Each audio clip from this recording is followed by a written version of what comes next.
প্রিয় চাকরি প্রত্যাশী বন্ধুরা, আশা করছি সবাই ভালো এবং সুস্থ আছেন। তো আজকে আবার হাজির হলাম হলো রিক এনজিও নতুন করে একটা নিয়োগ নিয়ে, যেখানে 1510টি পদে নিয়োগ আসছে সম্পূর্ণ বিনা অভিজ্ঞতা এইচএসসি পাশে। এখানে কিভাবে আবেদন করবেন, আবেদনের প্রসেস, ডকুমেন্ট এবং আবেদনপত্র, সিবি, এই সবগুলো বিষয় আজকে আমার এই ভিডিওর মধ্যে আপনাদেরকে দেখিয়ে দেওয়ার সর্বোচ্চ চেষ্টা করবেন। আপনারা অবশ্যই চেষ্টা করবেন, আমি যেভাবে বলবো আপনারা সেভাবে আবেদন করার সর্বোচ্চ চেষ্টা করবেন, তাহলে দেখা যাবে আপনার ডাক সম্ভাবনা সব থেকে বেশি থাকে। তো কিভাবে আবেদন করবেন, এই নিয়োগটা সার্কুলারটা কিভাবে পাবেন এইচএসসি পাশে, সবগুলো আজকে ভিডিওতে বলবো। একটা বিষয় হচ্ছে, যাদের চাকরির খুবই প্রয়োজন তারা অবশ্যই মনোযোগ দিয়ে মনে করেন যে আপনার ভিডিওটা শুরু থেকে শেষ পর্যন্ত দেখার সর্বোচ্চ চেষ্টা করবেন, এবং তাহলে আপনার বুঝতে সমস্যা হবে না। এবং তারপরে যদি আপনাদের বুঝতে সমস্যা হয় অবশ্যই আমাকে কমেন্টস করে জানাবেন, আমি রিপ্লাই দেওয়ার সর্বোচ্চ চেষ্টা করবো। আমি বর্তমান অবস্থান করতেছি হলো রিক এনজিও যেটা আছে, রিসোর্স ইন্টিগ্রেশন সেন্টার, তো তাদের অফিসিয়াল ওয়েবসাইটে, এবং এখান থেকে আমরা তাদের সার্কুলার দেখবো। অনেকে বলে যে ভুয়া নিয়োগ, তারা চেকও করে না আমাদের নিয়োগগুলো, এবং আমরা সবসময় অথেন্টিক দিয়ে থাকি। এবং এখানে আপনার আসার পর জাস্ট কী করবেন, এখানে আসার পর জাস্ট দেখেন নিউজ অ্যান্ড যে ভিউজ আছে, সেখানে ক্যারিয়ার নামে অপশন আছে, এখানে ক্লিক করলে আপনাদের এরকম একটা অপশন দেখাবে। এবং এখানে আসার পর প্রথম যে সার্কুলারটা আছে সেই সার্কুলারটাতে ক্লিক করলে আমরা পিডিএফ দেখতে পাবো। তো আমরা আসলে পিডিএফটা ডাউনলোড করে রাখছি অলরেডি আগে থেকে, এবং সেটা আমরা দেখাচ্ছি।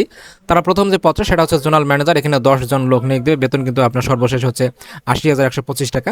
যেটা আছে তৃতীয়, যেটা আছে ঋণ কর্মকর্তা, পদ সংখ্যা 500টি। প্রথম অবস্থায় বেতন হচ্ছে 14,900 টাকা, পরবর্তীতে বেতন হবে 34,800 টাকা, এবং পরবর্তীতে বেতন হবে 37,035 টাকা। এখানে আপনি অনার্স পাস করলে বা ডিগ্রি পাস করলে আপনি এখানে আবেদন করতে পারবেন, তবে এখানে 2 বছরের বাস্তব অভিজ্ঞতা লাগবে। তো যারা আসলে একটু মাথার ব্রেন খাবেন তারা এখানে 2 বছর আপনার এক্সপিরিয়েন্স লাগবে না, সেটা মাসের দিকে বলতেছি। তারপর যেটা আছে আমাদের 500টি, এটা হচ্ছে জুনিয়র ঋণ কর্মকর্তা। এখানে আপনি এইচএসসি পাশে আবেদন করতে পারবেন, তবে 1 বছরের বাস্তব অভিজ্ঞতা লাগবে। এটাতেও আপনি এক্সপিরিয়েন্স ছাড়া আবেদন করতে পারবেন। এখানে আপনার জাস্ট অনলাইনের মাধ্যমে একটা এক্সপিরিয়েন্সের সার্টিফিকেট তৈরি করবেন, তাহলে হয়ে যাবে। ওকে, আমরা যে এখানে 1 বছরের যে এক্সপিরিয়েন্সের কথা বলছি, সেটা কিন্তু যে কোনো কম্পিউটারের দোকান থেকে আশেপাশে কোনো একটা প্রতিষ্ঠানের নাম দিয়ে আপনি কিন্তু এখানে একটা এক্সপিরিয়েন্স সার্টিফিকেট তৈরি করে অ্যাড করে দিয়ে আপনি এখানে আবেদন করতে পারেন। অর্থাৎ যারা এইচএসসি পাশে আবেদন করতে চাচ্ছেন এবং যারা স্নাতক পাশে আবেদন করতে চান, তারা অবশ্যই ওই রকমভাবে 2 বছরের একটা এক্সপিরিয়েন্স দিয়ে আপনারা এখানে আবেদন করতে পারবেন। এবং এখানে যে বিষয়টা আছে সর্বশেষ যেটা আছে সেটা হচ্ছে প্রশিক্ষণার্থী জুনিয়র যে ঋণ কর্মকর্তা আছে, এখানে 500 জন লোক নিয়োগ দেবে। কোনো প্রকার এক্সপিরিয়েন্স লাগবে না, এখানে অনার্স, ডিগ্রি, মাস্টার্স যেটি পারেন না সেটা আবেদন করতে পারবেন। এবং তারা এখানে বলছে যে কোনো প্রকার অভিজ্ঞতা দেওয়া হবে না, এবং তাছাড়া আবেদনকারী বয়সসীমা সর্বোচ্চ 32 বছর, এবং প্রতিটাতেই তারা 32 দিয়েছে। শুধুমাত্র যে ঋণ কর্মকর্তা আছে এটাতে কিন্তু 35 বছর, অর্থাৎ 32 বছর পার যারা আছে তারা এখানে আবেদন করতে পারবে। আমাদের মোট যে কথাটা সেটা হচ্ছে যে ঋণ কর্মকর্তা পদে যাদের 32 বছর পার আছে তারা এখানে আবেদন করবেন, কারণ হচ্ছে যে এখানে 35 বছর বয়স আছে। তো তারা এখানে যদি এক্সপিরিয়েন্স না থাকে, আপনারা অবশ্যই যে কোনো একটা কম্পিউটারের দোকান থেকে আপনারা আবেদন করে নিতে পারবেন। এবং এখানে যে বিষয় আছে, জুনিয়র যে ঋণ কর্মকর্তা যারা এইচএসসি পাস করছে আবেদন করতে যাচ্ছেন, এবং যাদের 32 বছর বয়স নিচে যাচ্ছে, তারা এখানে 1 বছরের এক্সপিরিয়েন্স সার্টিফিকেট তৈরি করে তারা এখানে আবেদন করবেন।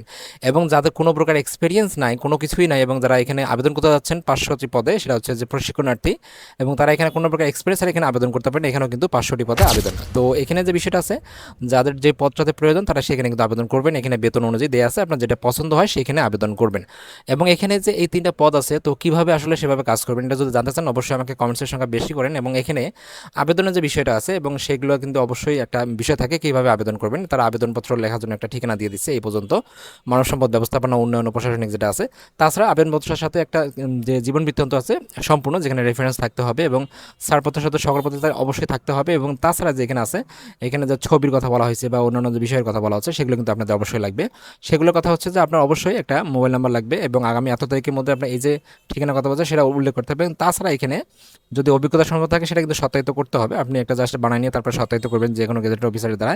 তারপর জাতীয় পরিচয়পত্রের ফটোকপি, মোটরসাইকেলের যে ড্রাইভিং লাইসেন্সের ফটোকপি না থাকলে নাই, তারা এখানে আবেদন করতে হবে। 1 কপি পাসপোর্ট সাইজের ছবি সহ রেফারেন্স হিসেবে, যে আমি বললাম না আপনাদেরকে, আমি কিন্তু এটা আগেই বলছি আপনাদেরকে যে রেফারেন্স লাগবে, এবং গণ্যমান্য ব্যক্তি। তাছাড়া হচ্ছে আপনার অবশ্যই একজন টিচার 10 বছর চেষ্টা করবেন, এবং সেখানে অবশ্যই ঊর্ধ্বতন কর্মকর্তার নাম, ঠিকানা, যে মোবাইল নাম্বার আছে সেগুলো কিন্তু সংযুক্ত করতে হবে। তারপরে আপনি এখানে আবেদন করতে পারবেন। তো এখানে যে বিষয়টা আছে, আপনার পুরো নিয়োগটা যেটা আছে আপনার নিজেরই করতে পারবেন। একটা আবেদনপত্র, একটা সিভি, এবং অবশ্যই সিভিতে রেফারেন্স করবেন এলাকার গণ্যমান্য ব্যক্তি দ্বারা, এবং যে কাগজপত্রগুলোর কথা বললাম, ভোটার আইডি কার্ড, শিক্ষাগত যোগ্যতা এবং এক্সপিরিয়েন্স সার্টিফিকেট থাকলে সেগুলো কিন্তু সত্যায়িত, এই সবগুলো সহ কিন্তু আপনার খাবে আবেদন করতে পারবেন। এবং সেটা তারিখটা হচ্ছে আগামী 18/8/2026 তারিখে, খুব দ্রুত নিয়োগ দেবে, যার কারণে তারা শর্ট সময় দিচ্ছে, শর্ট সময়। তো এটা যদি বুঝতে সমস্যা হয় অবশ্যই আমাকে কমেন্টস করে জানাবেন, আমি রিপ্লাই দেওয়ার সর্বোচ্চ চেষ্টা করব।